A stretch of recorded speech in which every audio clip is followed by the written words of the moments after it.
Welcome to Pod Dives. Today we're taking a plunge into a deck that's all about what's in your graveyard. We're diving in the green and black with Jarad, Golgari Lich Lord. Jarad is a 4-mana legendary creature costing 2 black and 2 green. He has powerful abilities that make his cost a steal despite his initial 2/2 body. His first passive ability, he gets +1 power and +1 toughness for each creature in your graveyard, meaning his body can grow into a massive threat very quickly. He has an activated ability for 1 colorless, 1 black, and 1 green mana. He can sacrifice another creature and each opponent loses life equal to that creature's power. His last passive ability allows him to sacrifice a forest and a swamp to retrieve Jarad from your graveyard and place him into your hand. Jarad is a zombie elf. Zombies excel in graveyard manipulation, while elves leverage immense mana. These two tribal themes perfectly synergize with Jarad's abilities. The core strategy of a Jarad deck is to fill your graveyard as fast as possible. This is because Jarad is at his weakest in the early game. His pre-buff 2/2 body makes him easily susceptible to removal, so you'll focus on self-mill and protection in your opening hand. The mid to late game is where Jarad truly excels. As your graveyard fills up, he becomes a huge game-ending threat.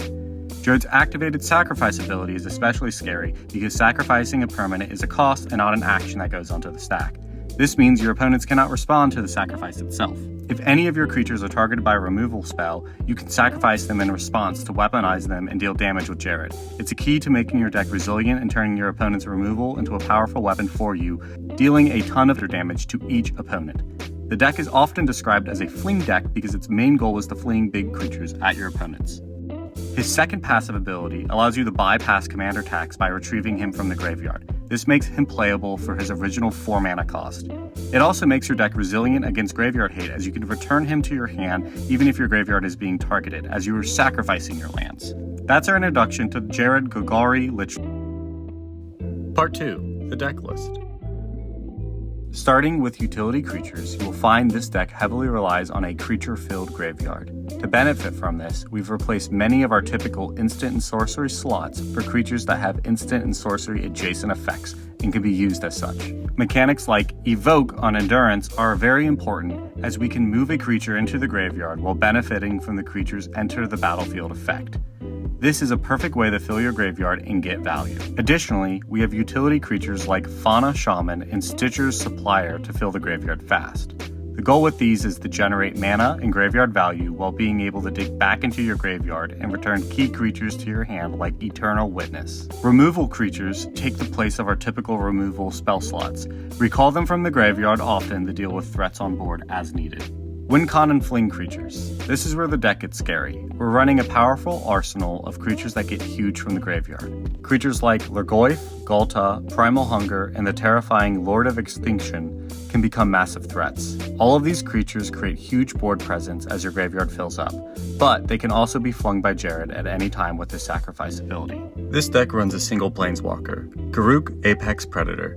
A larger planeswalker meant to hide behind your graveyard buff board and remove threats while gaining you life. Sorceries. As mentioned, we're running low. A Tutor to find answers, Life from the Loom to recall needed cards, and Living Death as an alternative win strategy if Jarad is being targeted down. The artifacts in this deck are used for a combination of graveyard recursion, creature protection, and the occasional mana rock. Enchantments are passively helping us fill the graveyard, remove threats, or stay in the game until our strategy is in full swing. Land-wise, we are running 36 lands. The primary 2 utility lands I would recommend including are Sovgoth's The Restless Tomb and Rogue Passage. Part 3, Game Changers and Combos. Jarad's strategy doesn't benefit from many, if any, game changers available in green-black outside of tutors. This deck runs lean on game changers, relying on consistent graveyard synergy. Our main tutor is the instant Crop Rotation. We use it to pull out 2 crucial lands. Sovgoth's Restless Tomb, which is a creature whose power scales off the graveyard, a perfect fling target, and Rogue's Passage, which lets us sneak one of our massive graveyard buff creatures past defenses for an unblockable victory. Additionally, using Crop Rotation thins out our deck by removing a land, making our future card draws more focused on the creatures and spells we actually need. The obvious win con is the Jarad Fling, which we sacrifice a huge creature like Lord of Extinction to deal massive and often lethal damage to every opponent. But the deck holds 2 explosive hitting combos. The first combo is Wall of Blood and Jarad. This is a deadly 1-2 punch. Wall of Blood allows you to pay 1 life to give it +1/+1 until the end of turn.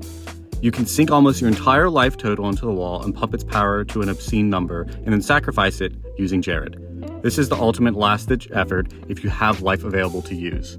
Additionally, having Wall of Blood in your opening hand means you can poke early for some extra damage and finish off the game as soon as Jarad hits the board and you have mana available for the sacrifice. The second combo uses Seer Conrad the Grim and Living Death. This is our graveyard bomb. Seer Conrad deals damage whenever a creature enters or leaves the graveyard. Living Death forces all players to exile their creatures and return those from their graveyard to the battlefield. This combo triggers Seer Conrad twice, often dealing lethal and unexpected damage to the entire table without having to attack. That's a quick breakdown of the game changers we are running in our deck and the quick combos that are all.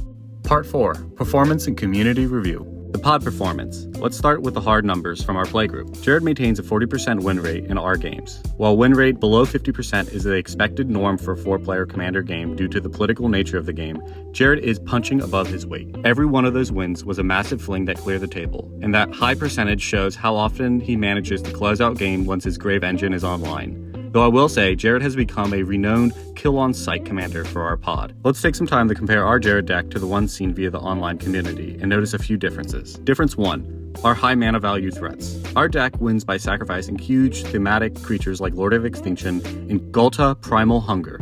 Community decks are much faster, typically utilizing tutors to find specific win cons like Protean Hawk, who they can use to cheat on the board and sacrifice to flood the board fast. Difference 2. The mana base. Jarad decks run very few lands, often under 30, and instead rely on fast mana artifacts like Mox Diamond, Mana Crypt, and Mox Opal to win before turn 5 or turn 6. Our deck runs a more forgiving land base and uses land ramp like Sakura Tribe Elder, which is a more budget-friendly and safer for our casual pod. That's the final look at this powerful graveyard deck. What do you think of the Jarad build? What cards would you add or remove? Let us know in the comments, and next week, we're back to a few pack